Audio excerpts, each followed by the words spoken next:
بسم الله الحمد لله والصلاة والسلام على رسول الله اللهم وفقنا لما تحب وترضى وبعد أيها الأحبة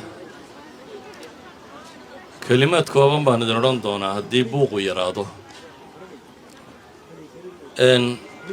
waxaan wax ka tilmaami doonaa in sha allahu tacaala aqoonta iyo waxa ay qiimaha ku leedahay ama marka ay hanuun wadato cilmiga ama aqoontu asliyan qadiisa la fahmo inkastoo laga yaabo inuu jiro erayo kala gedisan oo lagu sharxo waxaynu ku tilmaami karnaa inuu yahay jahliga wixii ka soo horjeeday marka waa ogaanshiyo uu qofku isku dayo inuu ogaado xaqaa'iqda jiritaanka ka jira hanuunkuna waa diddu dalaala waa wixii baadinimada ka soo horjeeday istilaax ahaan ama waxyaabaha lagu sharxana waxaa ka mid ah in la yidhaahdo shayga matluubkii aad doonaysay waa wixii ku gaadhsiinayay ayuha alaxiba aqoonta maanta dunida taalla waa laba qaybood qaybi waa waxyi samada ka soo degay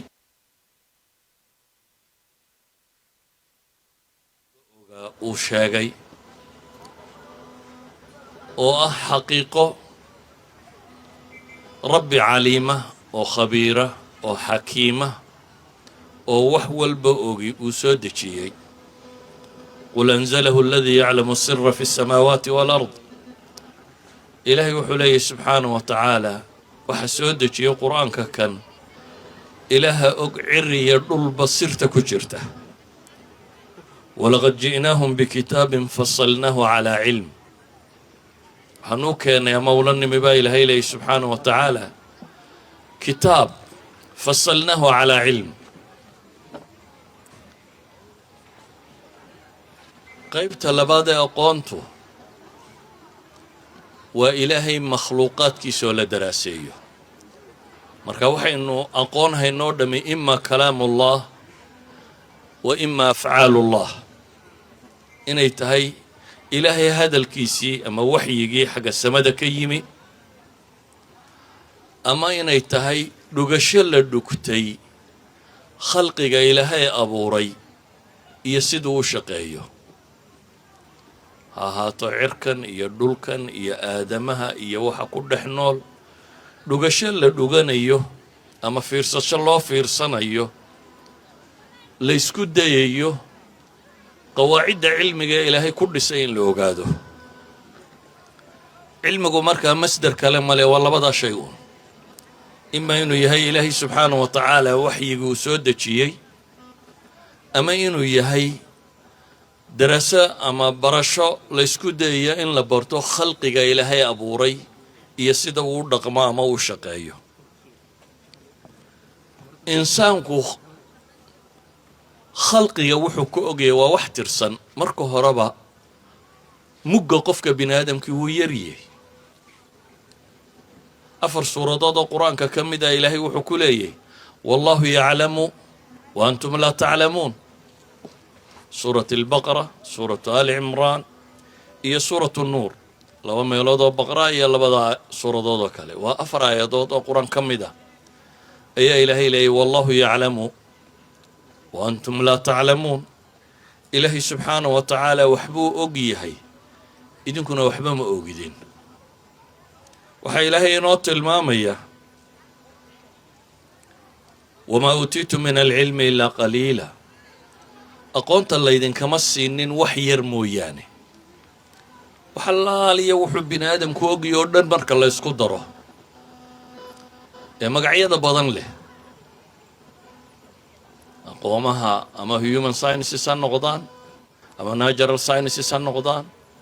waxaad doonto ku sheeg magacaad doonto u bixi insaanku intuu ogyahay waa in aad u yar cidda ilaahay rumaysay ee dhab u rumaysani waxay qiranayaan inaan iyagu waxba ogeyn إلهي سبحانه وتعالى ملائكته مركو الله هدى يوحكو يري إني أعلم ما لا تعلمون. markay ra'yiga soo jeediyeen ilaahay wuxuu yidhi innii aclamu maa laa taclamuun, waxaan ogahay waxaydan idinku ogeyn. iyaguna waxay ugu jawaabeen qaaluu subxaanaka laa cilma lanaa ilaa maa callamtana innaka anta alcaliimu alxakiim. nebi muuse iyo khidir markii ay kulmeen, ninkii ilaahay cilmiga baray ee culamo badani leeyihiin nebi buu isna ahaa, wuxuu arkay shimbir biyo minqaarka geliya afka geliyay oo ka soo saaray. markaasuu wuxuu ku yidhi xadiidka bukhaari wallahi maa cilmii wa cilmuk fii janbi cilmi illaahi ilaa kamaa akhada hada طaa'iru biminqaarihi min albaxr. nebi muusow, cilmigayga iyo kaaga marka laysku wada daro uma dhigmaan ama kama aha ilaahay cilmigiisa haddii loo eego shimbirkaa badda afka geliyay intuu ka soo qaaday. laakiin dhibta taagan baa waxay tahay insaanka dunida jooga isagoo aqoontiisu intaa tahay buu kibir ka qaadaa, isagoo jahligiisu uu ka badan yahay wax walba ayuu kibir ka qaadaa. aqoontu hadday weydo markaa hidaaya, xoogaaga bini aadamku ogaaday, hadday hidaayo iyo hanuun weydo waa baadinimay horseedaa. wuxuu qofka bini aadamkii ogaaday haddii uu hanuun waayo waxa uu horseedaa waa baadinimo. sidaa ogeed bay culammadu waxay dhahdaan cilmigu waa sabab min asbaabi alhidaaya, laakiin muujibun lilhidaaya maaha bay dhahdaan. waa sabab ka mida sababaha lagu hanuuno hadduu qofku kibirka iyo waxa kale naftiisa ka ilaaliyo. laakiin ma hadduu qofku waxogaado inuu hanuunaya kama dhalato. waxaa iskaga mid ah cilmi diineed iyo cilmi adduunyaba, labada kaad wax ka ogaataba keligooda hanuun ma aha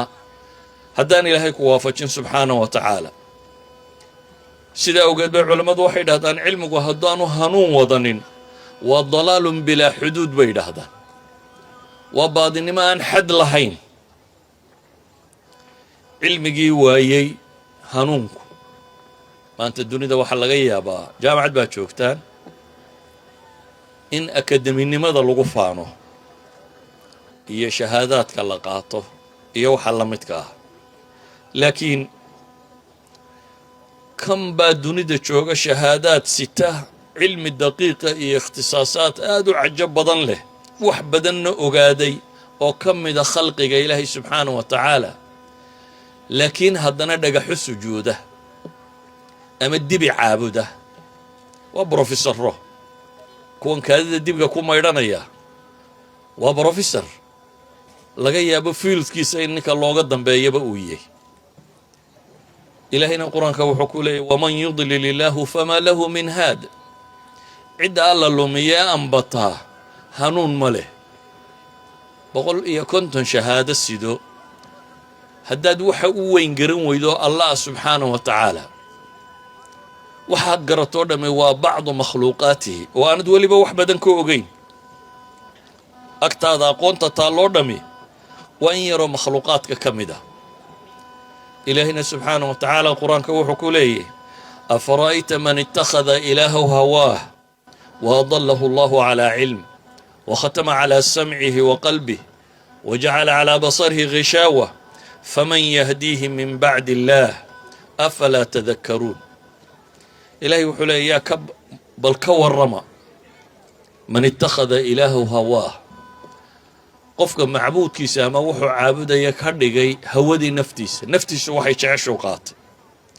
oo wa adallahu allahu calaa cilm, ilaahay lumiyey subxaanahu wa tacaala calaa cilmin. waa xaal bay yidhaahdaan mufasiriinta qaarkoodna faacilkay ka xaaleeyaan, qaarkoodna mafcuulkay ka xaaleeyaan. aan mafcuulka ku soconno. ilaahay uu lumiyey isagoo kaasi xaala kowniha calaa cilmin, isagoo aqoon maadiyo adduunyo leh ama diineedba leh, haddana aan badayoo lumay وقار با إلهي كنت المام يقو إلهي قرن ينيدين عمرين وجحدوا بها واستيقنتها أنفسهم إلهي دي سيدا أوجد أقونتو هدي إلهي كتسي ويدو قيمة ماله waxaad noqonaysaa qof ama naftiisa caabuda ama hayrkii caabuda hayrkaa ama dibi ha noqdo ama dhagax ha noqdo ama sanam ha noqdo ama ciise ha noqdo ama cidduu doonaya ha noqdo maantana waxaad arkaysaa dad badan oo magac iyo maamuus ku leh basharka dhexdiisa waxoogaa aqoonta bini aadamka ka leh oo noocaasi ku sugan inta aan kuwa ahaynina waa malaaxida hawadooda iyana caabudaan sida ogeed ayuha alaxiba haddii aqoontu ay noqon weydo tii ilaahay tilmaamay nabiyullaahi moxamed calayhi salaatu wasalaam qur-aankii ugu horreeye ku soo degay wuxuu ahaa iqra bismi rabbika aladii khalaq khalaqa alinsaana min calaq iqra warabuka alakram aladii callama bilqalam callama alinsaana maa lam yaclam adduunka mashkilaadkii ka jiray wuu tiro badnaa dulmaa jiray cadaalad daraa jirtay kan baa jiray waxan baa jiray carabi meeshay degantayna fawda ka jirtay ilaahay subxaanahu wa tacaala waxyiguu nebi maxamed u soo dhiibay wuxuu ku bilaabay qadiyat alcilm iyo ilaahay qalinka dadka wax ku baray laakiin waxaa la yidhi iqra bismi rabbik iqra qura lama odhanin akhri lama odhanine waxaad akhridaa baa la yidhi adigoo muftatixan bismi rabbik aw mustaciinan bihi aw mubtadi'an bih adigoo ilaahay subxaanahu wa tacaala magaciisa ku bilaabanaya akhri baa la yidhi aqoontu hadday magaca ilaahay ku bilaabanto waa aqoon waxtarah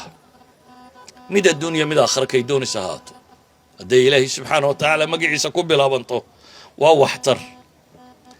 haddayse garab marto adduunkana waa kadeeduun uu qofku sii faroro wuxuun baadhayo natiijana male wuxuu baadhayaaye akhiiran naar buu ku dambaynaya sida daraaddeed ayaa ilaahay subxaanahu wa tacaala qur-aanka wuxuu ku tilmaamaya kuwa aqoon sida laakiin ilaahay uu ku sheegay inay dameerayiin ilaahay wuxuu leeyay mathalu aladiina xumiluu atawraat ثم لم يحملوها كمثل الحمار يحمل أصفارا kuwii tusaalahooda wuxuu yahay towraad loo dhiibay ee siday ee lagu kalifay inay qaataan sidii ilaahay wuxuu ku tilmaamay dameer buugaag sida marka kuwani aqoon yarii ma jirin ee towraad baabay sideen laakiin way garab mareen sida ogeed baa ilaahay subxaanahu wa tacaala wuxuu ku tilmaamay aqoontaas inaanay qiimo agtiisa ka lahayn ولذلك بروفيسور aan garanayn inuu ilaahay u weysaysto ama wajiga dhulka dhigo qiimo ma samaynayo aqoontu waxay qiimo samaynaysaa markay ilaahay ku barto subxaanahu wa tacaala waxa kaloo ilaahay qur-aanka kaga warramaya nin diin garanayay laakiin hawadii naftiisa ka doortay واتل عليهم نبأ الذي آتيناه آياتنا فانسلخ منها فأتبعه الشيطان فكان من الغاوين dadka waxaad uga warantaaba ilaahay yidhi subxaanahu wa tacaala kii aanu siinay aayaadkayaga baa ilaahay yidhi aqoon buu siday ilaahay aayaadkiisii buu xambaarsanaa laakiin uu dhinac maray akhlada ila alardi watabaca hawaah baa ilaahay ku tilmaamay inuu naftiisa raacay hawadiisa inuu raacay dameer baa lagu tilmaamay kan aayaadka ilaahay siday ee laakiin hanuuni waayeyna waxaa lagu tilmaamay inuu eeyey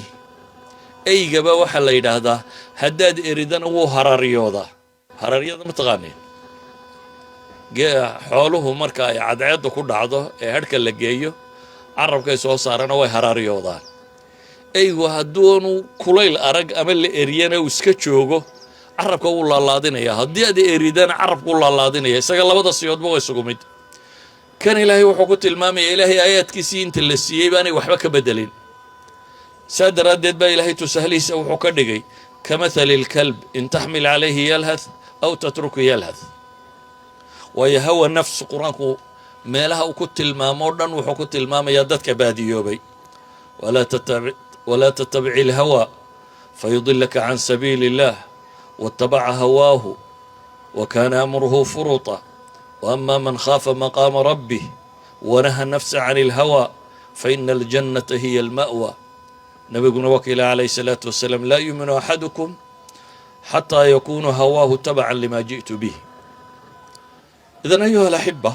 duulkaas iyagoo cilmi leh ayay dhinac mareen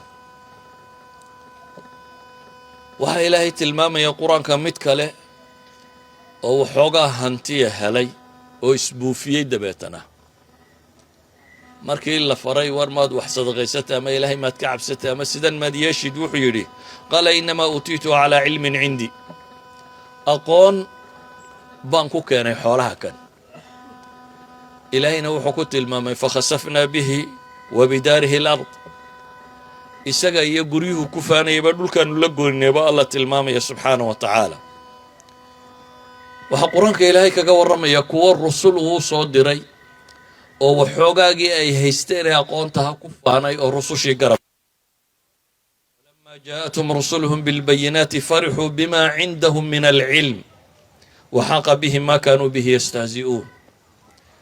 marka ay rusushu caddaymaha ula yimaadeen baa ilaahay yidhi subxaana wa tacaala waxay ku farxeen bimaa cindahum min alcilm waxoogaagii ay garanayeen bay kibir ka qaadeen nebiyadii may rumaynin qaar baa ilaahay wuxuu leeyahay ثuma idaa khawalnaahu nicmata mina qaala inamaa uutiituhu calaa cilm bal hiya fitna walakina akharahum laa yaclamuun ayuha alaxiba nusuustaas qur-aanka o dhamme waxay tilmaamaysaa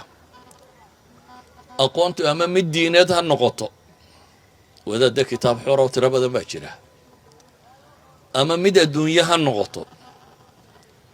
hadday ilaahay kuu dhoweyn weydo aad waaxidka garan weydo ama mabdi'iisa aad raaci weydo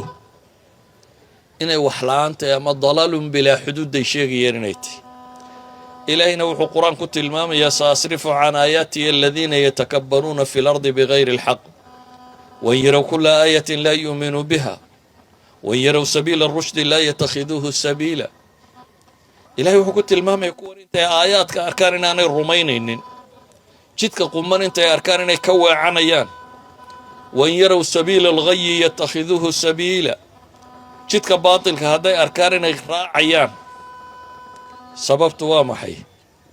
dalika biannahum kadabuu biaayaatina wa kaanuu canha gaafiliin baa ilahay ku tilmaamay subxaana wa tacaala cilmigu waa kii ku dhaxal siiya inaad ilaahay ka cabsato subxaana wa tacaala sidaa awgeed buu alla leeyahy inamaa yakhsha allaha min cibaadihi alculamaa'u alle wuxuunbaa ka baqa inama ayaa ilaahay ku isticmaalay wuxuunbaa alle keliyo ka baqa ilaahay kuwa culamada ee rabbigood gartay culammadu waa kaa cilmiga dhab tahay waa inaad rabbigaa garato haddaad rabbigaa garan weydo wixii ka soo hadha aad shahaadad sidatoo dhammi waa jahli baad ku sugan tahay waayo wixii ugu muudnaa in la gartaabaad garan weyday hadday garasho quri wax tarayso ibliis bay anfici lahay ibliis ilaahay qur-aanka muxuu ku tilmaamayaa rabbi faandirnii rabbi buu leeyay ibliis wuu garanayay inuu ilaahay rabbigii adduunkana inuu isagu maamulo isaguu baryayey haddana markii waxyigu soo degay la yidhi sidaa yeel wuxuu isticmaalay mantiqa iyo caqliga oo wuxuu u baydhay iyadoo nusuustii waxyiga ee ilaahay taallu wuxuu u weecday inuu ra'yiga ka horraysiiyo isaga waxay la tahy ana khayrun minhum buu ka bilaabay anigaa isaga ka khayr badan khalaqtanii min naarin wa khalaqtahu min tiin ilaahay wax walba ogaayoo le sidaa yeel ayuu wuxuu leeyahy aniga waxay ila tahay inaan aadam anigu ka fiicnahay oo asalka iyagu kala gedisan yahay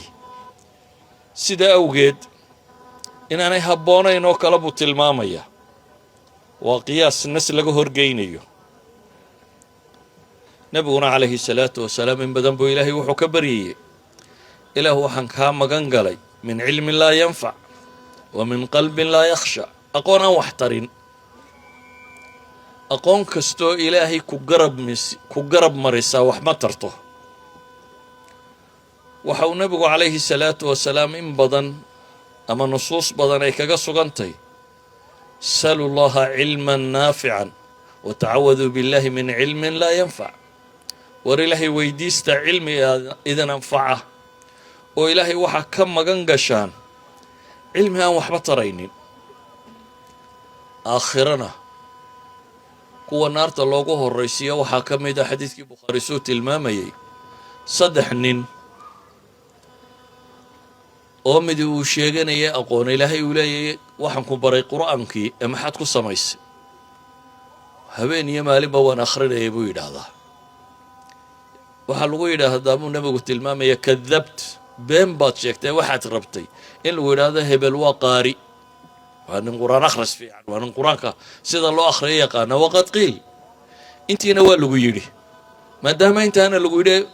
ilaahay agtiisa waxba kuma lihid weeyaan wardigii nebi maxamed calayhi salaatu wasalaam waxaa ka mid ahaa inuu ilaahay weydiisanaya allahuma ini asaluka cilman naafican wa camalan mutaqabala wa risqan tayiba ilaah uu subax kastabaa la yidhaahdaa ducooyinkuu nebigu akhriyi jiray waxaa ka mid ahaa inuu yidhaahdo ilaah waxaan ku weydiinayaa cilmi waxtara iyo camal la aqbalo iyo arsaaq tayiba xalaala ayuha alaxiba insaanku hadduu ilaahay si dhaba u garan waayo aqoontu soo bartay waxay ku noqotaa bini aadamka wabaalun calayh aqoontu markaa dhib bay noqotaa tusaalayaal boqolkii sannadoodii ugu dambeeyey dunidu waxaa la tilmaamaya inay tahay boqolkay ugu aqoon badnayd waana boqolkay ugu dadil badnayd waa boqolkay Hiroshima iyo Nagasaki ku dhufteen maxay nuclear weapon ama hubka wax gumaada waa boqolkay mashkaakilka ugu badani uu dunida ka dhacay dunida la leeyahay way horu martay waa casriyadii nolosheeda ka mid ah waqtiyaday ugu liidatay wuxuu ahaa markay ugu aqoonta badnayd hadday aqoontu wax tarayso aadanaha ilaalin kari lahayd markaas waa aqoonta keentay مثلا يوروب نازيينta iyo waxa kale markay wax wadeen waa aqoonta keentay in waxa laaliya dadka handicapka ah dadka naafada ah ama maskaxda wax uga dhiman yihiin ama jinsiyaadka qaar ka mid ah in laga dhigo jiirka dawooyinka lagu tijaabiyo waa human being caadi oo nool oo waddanka degan in la yidhaahdo dadka wixii aan intaaj lahayna laga takhalluso oo baarlamaanku saxeexo dadka wixii aan intaaj lahayn wax soo saar lahayn dowladda iyo ummadda culays bay ku yihiin in laga takhalluso waxaynu odhan karnaa adduunka aynu maanta joogno dowladaha ugu waaweyni waa kuwii waddanno dhan kula dagaalamaya afyuunka cab faransiis iyo ingiriis iyo reer galbeedka kaloo daba jooga waxa ay jayna dagaal ugu qaadeen in lagu qasbo dowladda jayna inay afyuunka cabto opium war waa maqashaan waa 100 milyan bay gaadheen baa la yidhahaa dadkii drop outka ee jayne oo dowlado intay dagaal galeen hal meel buu berigii hore ka soo degi jiray deetana boqorkaa joojiyay dagaal baa lagu qaaday waxaa la yidhi waa inaad ogolaataa 5 dekadood oo free port ah oo daroogada lagu iibiyo waddankii yaraa maxaa la odhan jiray hong kong buu ahaa jasiiradda yarada meesha ku taallay jasiiradda muxuu ingiriisku u qabsaday inay noqoto tawsiica opiumka meesha laga qaybiyo oo dadka loo qaybiyo xadaaradii reer galbeedka waata keentay afrikaan nool inta la soo qaado 1905 hadday dadka gaagaaban qaarabay soo qabteen dabeetana zuuga New York ku yaala isaga iyo dhowr daayare cage lagu wada xidhay markaas la yiraahdo waa markuu bini'aadamku soo tatawurayay aanu weli soo gaadhin qofkan dheer aanu imanin kan iyo daayeerka ayaa isku mid ah waa niman culamo ah nimanka intay bini'aadam soo qabsadeen meeshaasi ku xidhaya dadka madmadoowa zuuga la dhigo ee la daawado Belgium ma waqti hore du malaynayay la joojiyay 240 reer intay qaadeen ayay zoo xira ay u bixiyeen الحيوانات البشرية ayaa waa zoo la daawanayo 240 qoys oo buulkoodii iyo ilmahoodii iyo islaantii iyo carruurtii iyo wixii oo dhan wada socoto 1958 baa la joojiyay 1958 waqti hore 1958 baa la joojiyay in Yurub tigidh u soo goostaan oo ay daawadaan dadkan madmadoowe meesha ku xareysan sida waraabayaasha loo daawado iyo xoolaha iyo waxa kale loo daawado markaynu eegno adduunka iyo maanta wixii ka dhacay tatawuraadka kani aqoontii badneeda la keenay waxay noqotoon in dadka badhna la gumaysto badhna la laayo badh laga takhaluso red indianiska dadkii la odhan jiray maaye soo 100 milyan dad ah oo xadaaro leh oo jira ayaa la laayay qaxoontigoodiina dawlad labaad baa timi tiileynaysa mooyaane markaas ay isaga dhigtay inay qaxoontiga taageerayso bustayaal furuq la iyagana siisay marka badhna xabad baa lagu dilay badhna bustayaal furuq laba ayaa loo siiyay kaalmadii la siinayay dadku uu ku noolaanayay waxa soo dhamay ma aqoon darra jirtay maya waa markii xadaaraadku ugu xooga badnaayeen uu dawladda Mareykanka hadda joogta waqti yar bay leeyihiin 11 million people oo muslimka u badan bay dishay shan madaxweyne isku xiga without reason waxa aqligu uu qaataan ahayn maxaa lagu leeyahay aqoon baa leenaysay hubka cirka maraya iyo kan la isku ridayay kan meeshu taagan yahay sheegay waxaan oo dhamay waa aqoontu hadday hidaayada weydo marka hadday hanuunka weydo aadamaha waxba ku soo kordhin mayso waxoogaa yaryar baa laga yaabaa dadku inuu eego dawa fiicnaatay iyo kan baa fiicnaaday laakiin insaanku markaynu kuwa ka warramayno kama warramayno inta aqoon darrada u geysatay waayo aqoonta baadhisteedu dawada marka la idin qoro soo dalmada side effect bay leedahay taariikhyahanadu waxay isku hayaan waxtarkeeda iyo waxyeeladeeda yama badan cilmi baadhistan la sameeyay iyo waxa soo kordhay ee pollutionka iyo dunidii qarribay iyo noolihii baabi'iyay waxa ka baabi'iyay intuu waxina taray iyo intuu ina yeelay ka taagantay sideedabana insaanka kibirkuun baa ka batay wuxuu ogiyay baa yar ولذلك بقى ألبرت أينشتاين waxa laga sheegaa wuxuu yiri aniga agtayda buu yiri laba shay xuduud ma leh labada shay oo leeyahay xuduud ma leh waa maxay الكون وغباء الإنسان buu yiri universe iyo bini aadamka gabinimadiisa ama jahligiisu xad ma leh waliba ma hubo buu yiri kownku inaanu xad lahayn tan bini aadamkan iyada hubo buu leeyahay inuu bini aadamku aqoon darradiisu aanay xad lahayn laakiin inta yara uu helay buu bini aadamku ku faanaya laba dhibood buu haysataa bini aadamku horta wuxuu ogiyay way yartay مثلا casrigan dambe waxyaabo ugu tiro badan ee la yiraahdo uu horumaray maxaa kamid ah مثلا medicine ka kamid ah soo kama waxyaabo ugu badan ee hadda la leeyahay horumar weyn oo fiican baa laga sameeyay siiba dagaalkii labaad ee dunida intii ka dambeeyay siiba intii technology-ga ku saabsan inuu wax sawiri kara uu soo batay yani in yaro technology la ogaaday مثلا in dhiiga markuu oxygen-ta sido ama iyo marka kale in la kala sawiri karo oo ah birta yara ku jirta dhiiga in gaar loo sawiri karo taasa waxay keentay waxaan tirada badan leh hadda la wado scan iyo MRI iyo waxaan la sheegayo dhan inuu dhakhtarku xogaan karo isagoo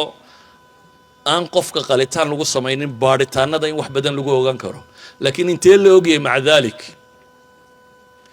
720 institute ee Maraykan leeyahay caafimaad ninkii haystay diinka u ahaa kana mid ah waxaana yidhaahdaan maxay maabinka maskaxda bini'aadamka qoladan hadda hogaamisa ka mid ah ayaa wuxuu tilmaamay wuxuu yidhi bini'aadamku maanta wuxuu og yahay waanu magac u bixinay waanu tilmaami karnaa waa lecture ujeedinayo 4,000 oo xanuun 4,000 xanuun intaad u malaynaysaa in la daweyn karo waxaanu dawo u haynaa buu leeyahay 250 waa dowladdii Maraykan iyo 27-keedii معهد علم عافمات كبار يا وحيلين أفركونو حنون ما نقرنينا لكن لو بغل يكونتون وحيلين 6% ولذلك بقى حلقت الماء متكلوا باحثة ما قعدك الله أنا ما قعي سبكرين أسأل كيس ملا هندي لكن كولومبيا يونيفرسيتي بكي ريسيرشر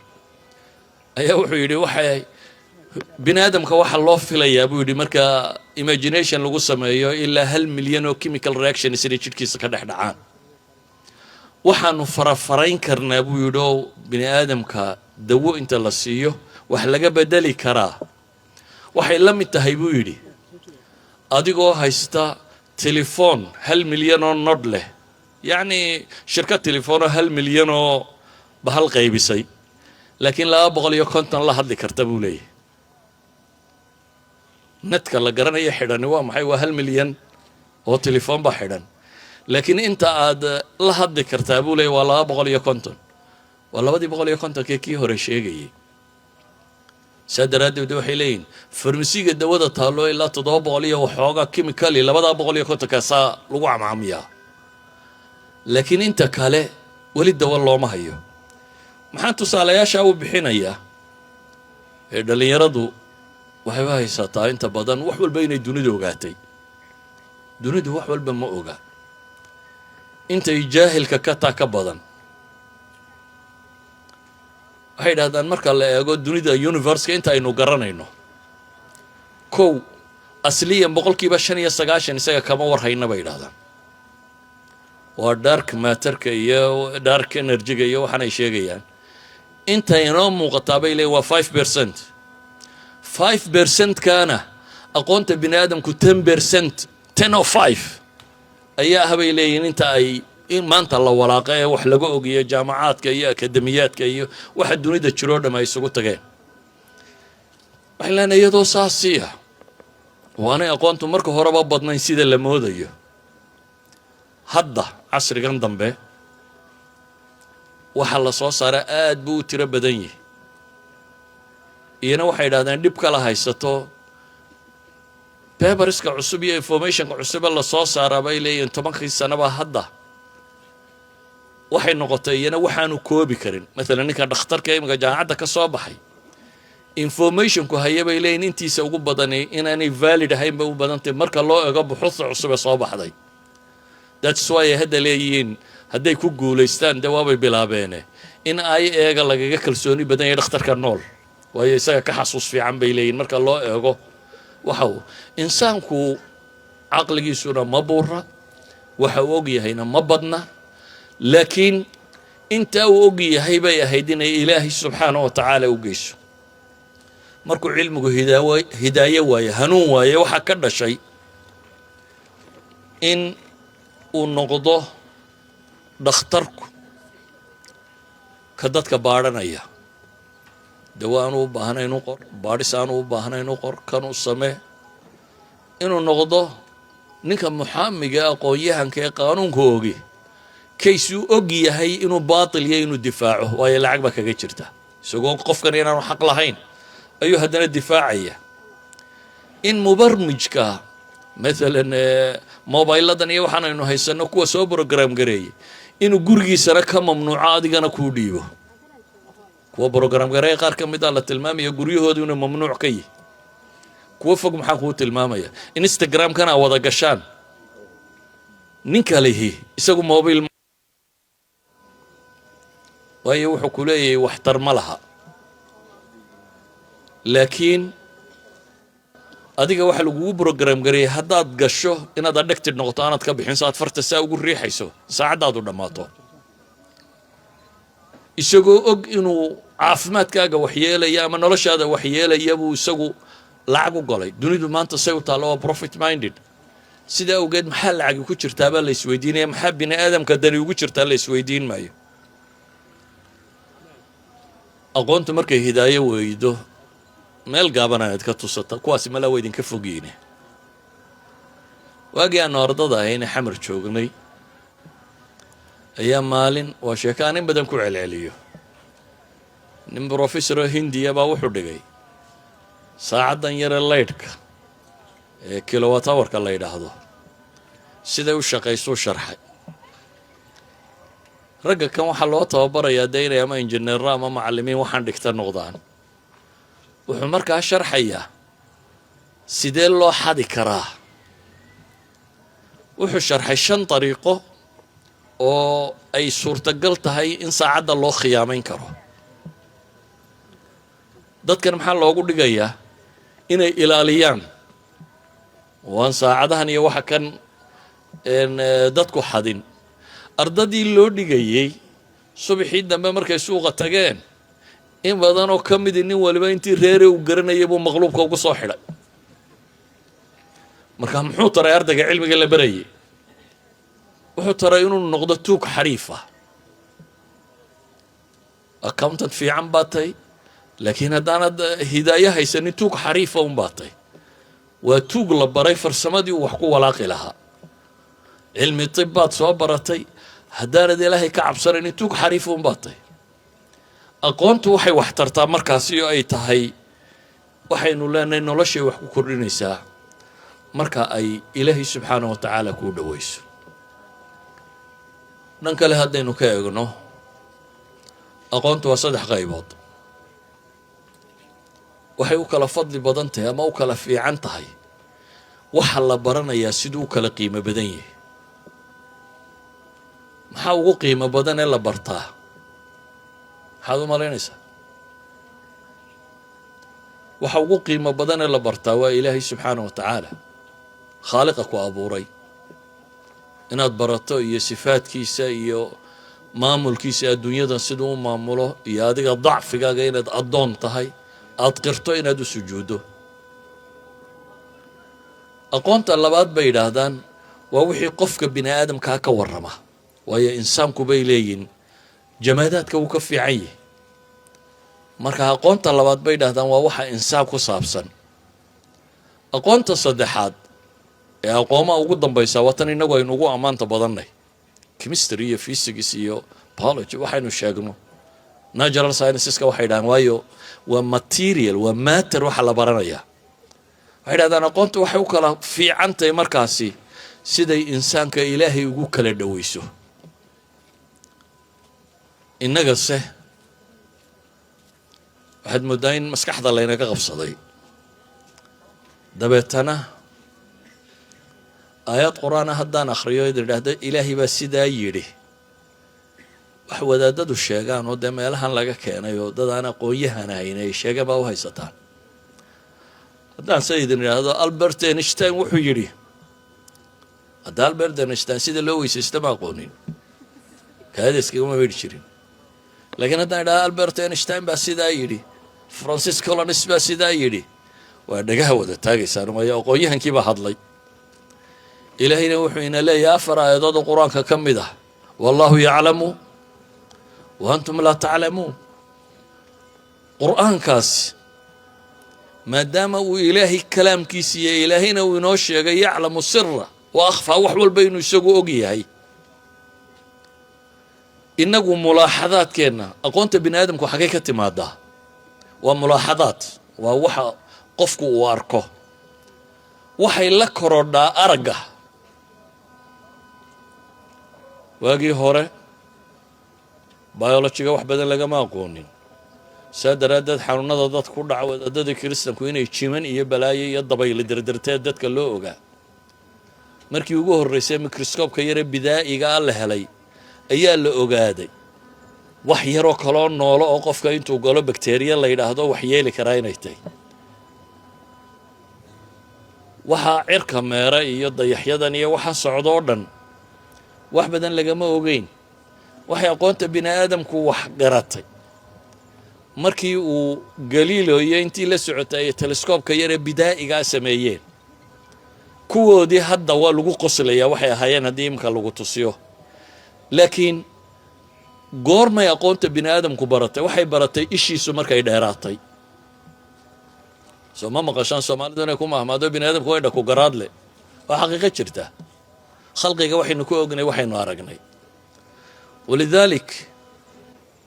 teleskoobkii yaraaye ninkan waa laga soo baxay, dabeetana teleskoobba waaweyn oo dhulka la dhigo oo cirka iyo samada iyo waxa guuxaya wax maraya lagu eegaa la bartay. waxa la yidhi intan soke si fiican wax uga arki mayno, maxaynu samaynaa? aan kor u qaadno meel sare geyno. waa idinkan maqla satellite iyo waxba halkan la geeyey. waayo waxa la rabaa intan ay hawadu qasan tahay in laga baxo meel wax dheer laga arki karo. kii laftiisii baa wax badan arki kari waayey. waxay yidhahdeen waxaynu u baahanay musbaar aanaynugu soo noqon inaynu diro. baal yaroo kolba sawir soo diroo la yidhaahdo intaasoo light yar buu sii jaray, wuu sii socdaa soona noqon maayo. laakiin inta uunaynu ishaaraad ka heli karno maxaa la raadinayaa markaa? aragga in la dheereeyo. xaggan kalena araggunbaa loo dheereeyey. maalan waxyaabahan hadda wax lagu eege waxa yare daqiiqa lagu arko. axmed zuwayl wixii uu soo saaray baa ugu khatarsan. 1 divided by 10 to power of 15 of a second wax dhici kara, reaction ka dhici kara buu sawiri karaa. yani 15 zero hal 15 zero la dhinac dhigay oo second loo qaybiyay waxa dhici karay sawiri karaan. axmed zuwayl wuxuu inoo kordhiyey isheenu inay hoos u dheeraato oo wax yar ay arki karto. aqoontu markaa maxay tahay? khalqiga ilaahay abuuray intaynu ka arki karnaa unba aqoonteenu leegtay. dhegteenna inaynu dheerayno oo ay bal meel fog wax ka maqli karto. war adduunka cidima inagula nooshay, bal waxa ishaaraad iyo signals ka yimaadaan dhegaysano. wixii physics dhe, chemistry dhe, biology dhe. biology goorma horumaray marka bini aadamka gudihiisa aynu arki karno inagoo aan qalin. maskaxda qaybta shaqaynaysa, qaybtaan shaqaynaynin, qaybta waa un in la sawiri karo. soo duuduubo haddaba intaynu arki karnaa adduunka way yartay, aad bay u yartay. laakiin intiibaa kibir laga qaaday, intiibaa ilaahay garab marisay, intiibaa waxay keensatay inuu bini aadamku isagu isku addoonsado, isku dilo, isku laayo, isku gumaysto, isku boobo, isku dhaco bay keensatay. hadday bini aadamkaasi ilaahay rumaysnaan lahaayeen ama ay noqon lahaayeen kuwa ilaahay ka cabsanaya, aqoontu bini aadamka waxbay ku tari lahayd markaa. walidaalika ayuha alaxiba waxbaa baranaysaan, laakiin hadduu alla ka cabsigu raaci waayo waxtar ma leh. adna waad lu go'day, sanadaha iska khasaaraynin. dadkana waad lu goysay, kuwii lacagta kaa bixiyey iyo kuwaad hadhow intaad waraaq ula timaado odhan doonto shahaadaad baanu sidanaa. waa wada lugooyo. waxay waxtar tahay markaad ilaahay taqaano, markaasaad khalqigiisana wax tari kartaa. marka aniga kelmadaydu ma buura, waaba laga yaabaa wixii aan soo qorayna inaan waayey, mobaylka ay dhex gashay. laakiin soo duuduubo waxa aan warkaydu ku soo koobayaa wuxuu yahay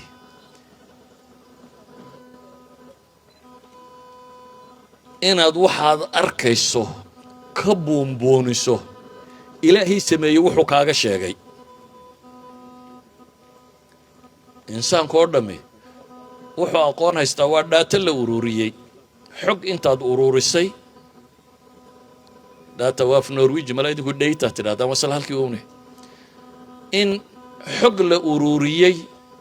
dabeetana hadhow la analyse gareeyo, kadibna la tafsiiro, kadibna macno loo yeelo, qaacide iyo wax lagu sheego. marka inaad adigu xogtii aad ururisay kaala buuranto xogtii ilaahay kuu sheegay subxaanahu wa tacaala. ilaahay kownkaba abuuray wuxuu isagu kaaga sheegay inaad garab marto. kelmadaydu waxay tahay markaa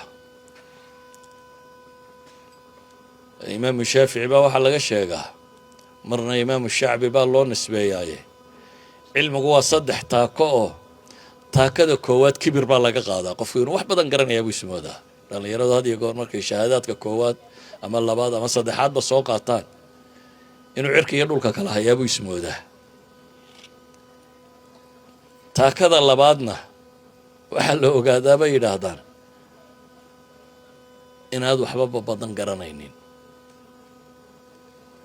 marka waxaan ku soo koobayaa war waxaynu haysanaana ma badna bani aadam oo dhan markaynu isku darro waxaynu ognay ma badna intaynu ognayna maanta kibir baa laga qaaday haddii aqoontaasi ilaahay idinku aa u celisaan rabu samaawaati waalardina idinna waa idin anfici dadka idinka dambeeyana waa anfici aakhiradiinana waxbay tari haddaase noqotaan aqoonyahan aan weysada aqoonin ilaahay sida loogu sujuudo aan aqoonin adna hoogti kuwii ku soo dirayna waa kugu khasaareen marka ilaahay inaynu baranno aan ka horraysiino tan kale janniya naar inaynu ka fakarno aan ka horraysiino waxoogaaga lacagtee la shaqaysanayo waayo tan waad ka tegaysaa lacag kastoo aad leedahay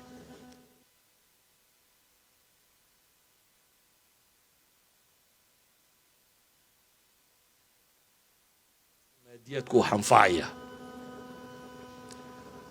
adduunka intaad u fakarayso ha ka badato intaad aakhiradaada u fakarayso adduunka waxaa laga yaabaa iminka inaad 20 sannadood wax soo dhiganayseen malcaamad dugsi dhexe dugsi hoose dugsi sare jaamacad 20kaas sannadood waxaad invest garaysan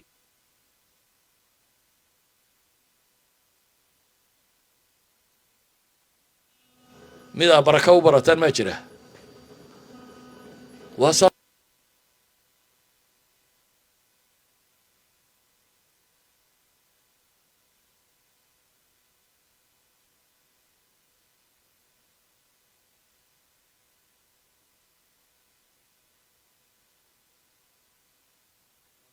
hadday hanuun weydo